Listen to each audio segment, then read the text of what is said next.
Hello, everybody. So, is dog culture a women's health issue? I noticed women's health is being talked about a lot because the 2024 election's coming and they want to get the attention of women and get the women's vote. So, we're over here at this town hall with Kamala Harris and Oprah Winfrey. So, I just did a little keyword search of their transcript. I noticed they talk about women's health a lot, reproductive health, healthcare professionals. It's just a little keyword search I got going on over here. So, of course, they're talking about abortion. Abortion is the hot topic that they want to get people all split up about. But they're presenting themselves as promoters of women's health. Well, shouldn't you be talking about dogs then? I think you should be. So, before we look at some examples of how dog culture is women's health, check out how much Oprah spends on her dog. $30 million. So supposedly, if Oprah passes away, she's got $30 million set aside for dogs. We'll come back to this a little bit later after we go check out our examples.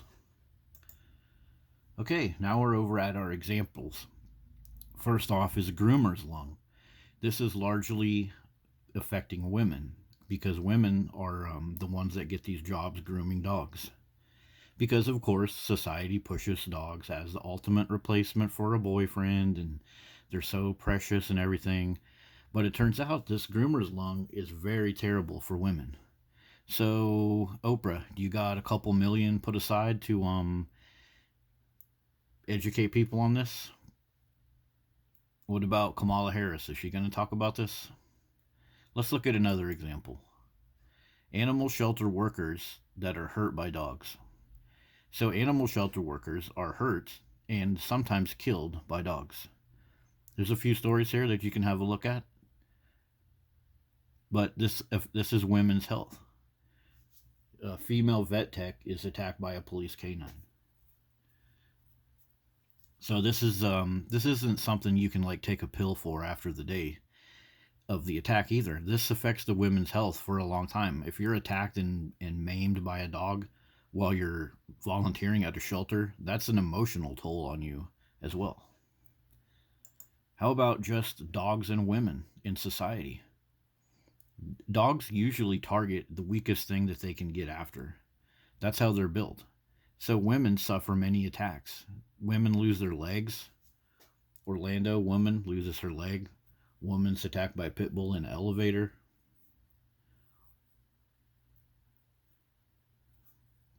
Child predators use dogs to lure women. Are you guys going to talk about that?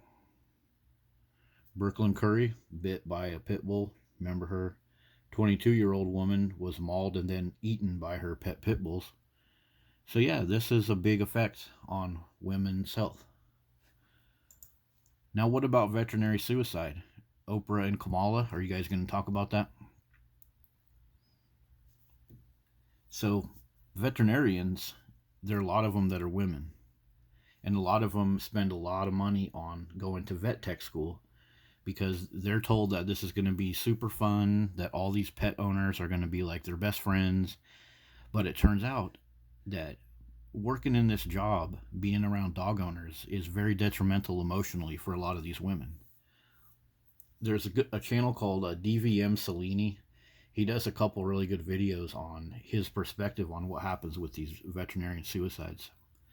And it affects women a lot because women are, there's more women in the vet tech right now than men. So yeah, dog culture definitely affects women's health. You got suicide, you got groomer's lung, you got attacks all over in society. All the jobs that are dog related, most of them are mostly women. And then all the attacks that happen at those jobs, those are affecting women. Not just the day of the attack, but afterwards. It's a chronic, long-term effect on their health. And the fact that we have a high rate of suicide in veterinarians, this proves that.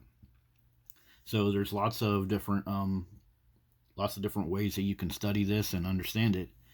And Oprah and Kamala, are they helping you understand women's health by showing you all the damage dogs do, Or are they putting aside millions of dollars for dogs? Another thing about dog culture and women, we have a lot of single mothers in our society. And if you look up some of the expenditures that single mothers are emptying their bank accounts with, it's dogs. So, single moms that are trying to care for their kids and raise the next generation of people, they're getting hammered by all these dogs that they own. And that correlates to like the veterinary suicide, because one of the reasons the veterinarians have a hard time is because the dog owners come in and they're very irritated that they have to pay thousands and thousands of dollars, and then their dog ends up dying. So the veterinarians, they get the brunt of this emotional stuff, because out in society, the pet owners, many of them single moms, are going broke trying to pay for their pets. So this affects the mental, the physical, and even the financial and emotional health of women all across our country. Dog culture also affects pregnant mothers. I got a couple playlists I'll add, but this one here is called Loud Sounds in Pregnant Moms. All of that barking and other sounds created by dogs is bad for the pregnant moms. I got another little playlist with some interesting information and Health Institute studies and everything else. It's called Dogs Are Toxic to Pregnant Moms. The pet dander, all of the effluvia that comes off of the dog, that's not supposed to be absorbed by your body. It's not supposed to be absorbed by your baby. And when you're pregnant, your body is much more sensitive to all that stuff that's coming into your body. The lack of oxygen from having the dog in your face, the extra CO2, and many other things. It's all in this playlist if you want to have a look. But without a doubt, dog culture has a huge effect on women's health. So when you see people out there talking about women's health, women's health, women's health, and they're not really mentioning dogs at all, but they got millions of dollars set aside for dogs, do they really care about women's health? I don't know. Just asking y'all. See you later.